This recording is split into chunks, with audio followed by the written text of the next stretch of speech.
She says, wow, with a pause. That's not how I would put it. The sex in the films is very much real, just like what happened to me in that room.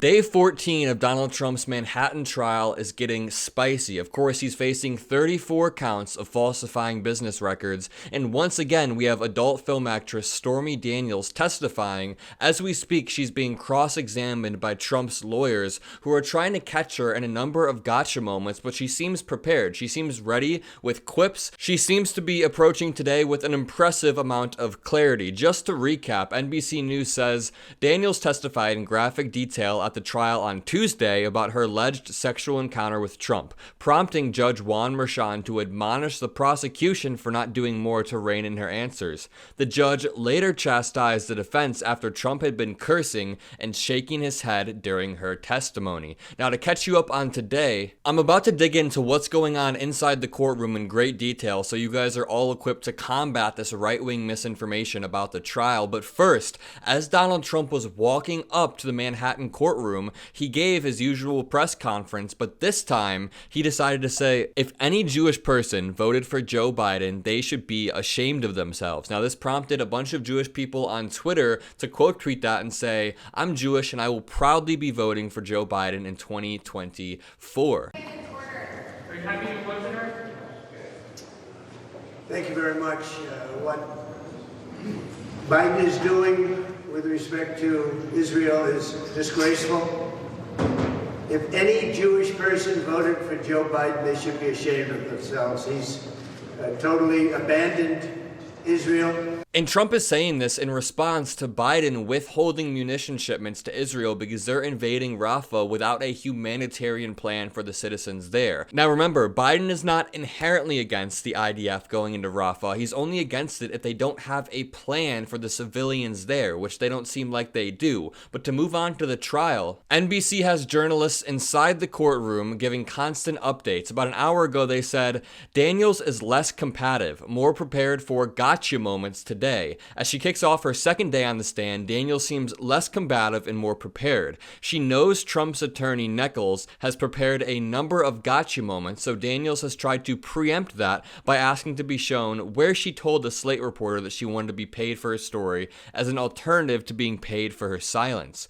Daniels resisted the characterization that she had just wanted to be paid for her story, but she agreed she wanted the story to be public. They continue, the cross-examination is a bit all over the place, but the unifying strategy is there. Find some holes to poke in Daniels' credibility. If they can get even one of the jurors to doubt that Daniels is a credible source, then they can't get that unanimous vote that they need. The defense just spent considerable time trying to prove that Daniels had a political motive for wanting to out Trump's story, that she was trying to hurt his election bid. But wouldn't that bolster the prosecution's argument that Trump had a motive for wanting to silence her? The defense might not care that it would seem to work in their favor. They're simply trying to mar her testimony in any way possible. They just need to convince one juror not to believe her, as I was just saying. Stormy Daniels then said nobody would ever want to publicly say that they had sex with Trump. Nichols, Trump's attorney, continued her questioning of Daniels, insinuating that even though you had agreed you would not discuss this supposed story and you had received a lot of money for that agreement,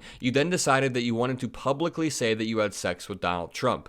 Daniels answered that this was not the case and that nobody would ever want to publicly say that. She added that she felt she had to speak after Cohen started sharing the story. Daniels also clarified that she had made no money for speaking with CBS 60 Minutes about the story. After pressing Daniels on the centerpiece of the book she wrote, Trump lawyer Susan Nichols asked her about the tour of strip clubs she went on that was dubbed Make America Horny Again, a play on words referencing the Trump's campaign slogan, Make America Great Again. I did not name that tour and I fought it tooth and nail, she said. So right now we're seeing Trump's defense desperately try to discredit Stormy in any way possible. NBC continues by saying the defense's attempt to color Daniels as nutty and slutty is a constant. For example, they accused her of having an affair with a cameraman on her documentary while still married to someone else, but that cameraman is now her husband and she was separated at that time, Stormy insisted. So they are throwing stuff to the wall, hoping that one of these accusations can stick and plant that seed of doubt in a juror's mind. That's all they need. Stormy Daniels then smirks while detailing profits from the merchandise she sells. Daniels, smirking, admits that she sells a Stormy Saint of Indictments candle, which sells for $40, from which she makes $7 per candle.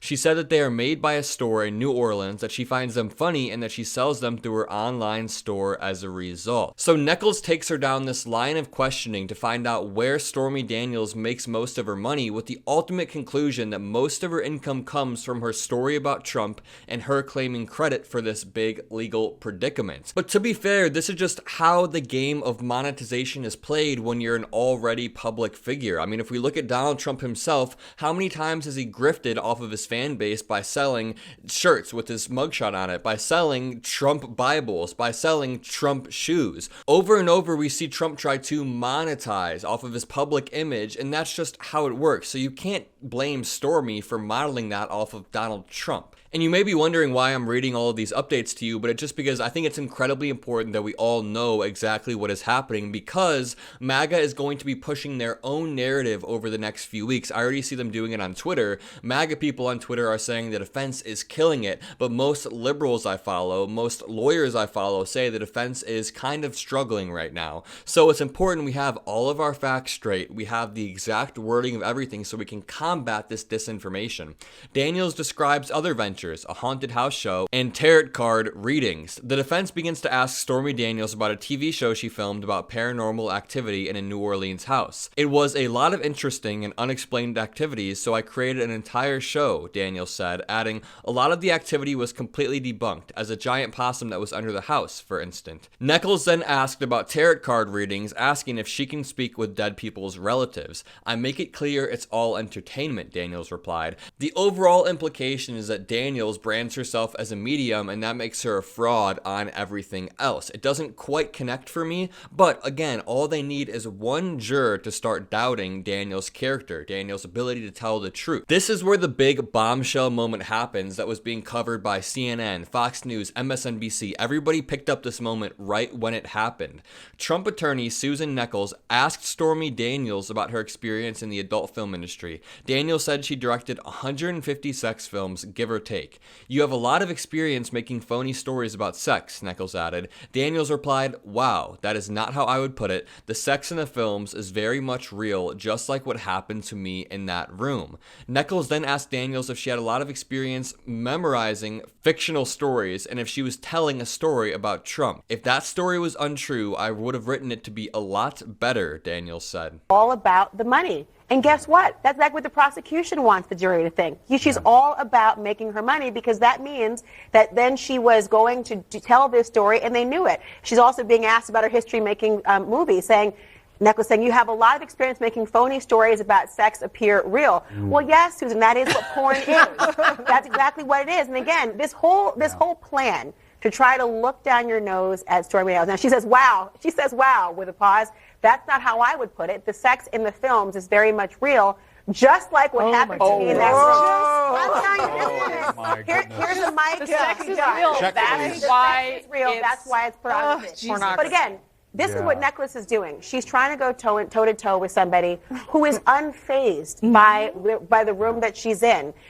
She is trying, I think, in many ways to try to undermine her credibility, but she is simultaneously buttressing her as a force to be reckoned with. And the more the jury thinks, I don't want to mess with Stormy Daniels, the more they'll think, well, I can see why you would have paid her before an election. Yeah. But Ellie, I mean, the defense must think they're getting somewhere.